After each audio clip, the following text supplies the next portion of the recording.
थोड़े से बड़े तो हैं ही, अपने गोप ग्वालों के साथ में खेलते हैं कि आज बैट बॉल खेलते हैं।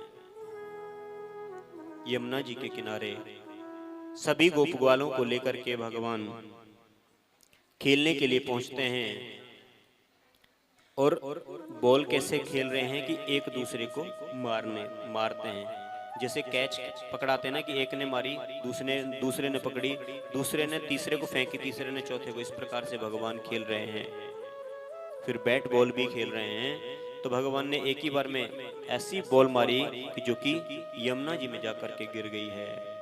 अब तो जो भगवान के मित्र हैं उसने कहा है कि कन्हैया मेरे को तो बॉल ला के दो, कि जो मेरी बॉल है वही बॉल लूंगा मैं, मेरी बॉल ला करके दो। भगवान ने बॉल को क्यों यमुना जी में फेंका है? क्योंकि भगवान जानते हैं ना कि यमुना जी का जो जल है वो दूषित हो चुका है, क्योंकि इसमें कालिया नाग जो रहता है उसकी वजह से पूरा जल जो है दूषित है। कोई भी पक्षी, पशु पक्षी जल को पीते हैं तो वो मर जाते हैं। इसलिए भगवान ने जान करके बॉल को यमुना जी में फेंक दिया है। अब जैसे ही कन्हैया के सखा ने कहा कि कन्हैया कि मेरे को तो वही बॉल ला के चाहिए और मेरी वही बॉल ला के दो। कन्हैया ने कहा कि मैं दूसरी बनवा के दूं। बोले नहीं नहीं, जो मेरी बॉल थी वही मेरे को बॉल चाहिए कन्हैया, कैसे भी करके ला के दे मेरी बॉल। तो बोले ठीक है। और उसके बाद में भगवान कदम पे चढ़े हैं। कदम पे चढ़ने के बाद में यमुना जी में छलांग लगा देते हैं भगवान। और भगवान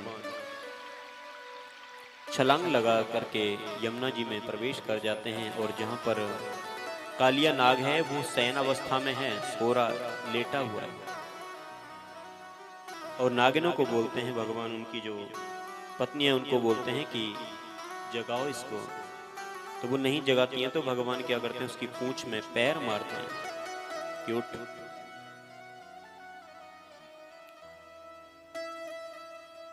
तो नागिनें बोलती हैं कि आप इनको मत जगाओ, नहीं तो ये आपको डस देंगे या इनके जहर से आपका पतन हो जाएगा।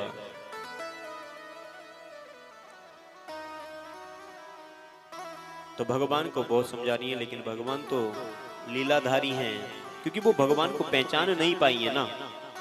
तो भगवान ने कालिया नाग के दोबारा से पूंछ पर जोर से प्रहार किया तो उसकी आंखें खुली हैं। तो भगवान को देख करके उसने फुसकारा मारा है भगवान की तरफ जहर का। तो भगवान साइड हुए हैं। दोबारा से मारा है तो साइड हुए हैं भगवान। इतना मारता रहा कि भगवान पर कोई असर ही नहीं हुआ। तो वो पहचान गया कि ये कोई और नहीं है, तो स्वयं परमात्मा है।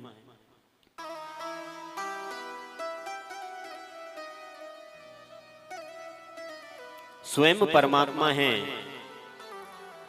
अब तो भगवान उससे युद्ध करते करते उसके फन पर ऊपर बैठ जाते हैं कि अब मेरे को छोड़ के आओ बाहर, और तुम यहां से ये यमुना जी को छोड़ करके कहीं अन्य जाओ, रमण द्वीप चले जाओ। तो कालिया नाग ने कहा कि प्रभु मैं रमण द्वीप कैसे जाऊं, मेरे को तो वहां से गरुड़ खा जाएगा। बोले कि तेरे सर पर, तेरे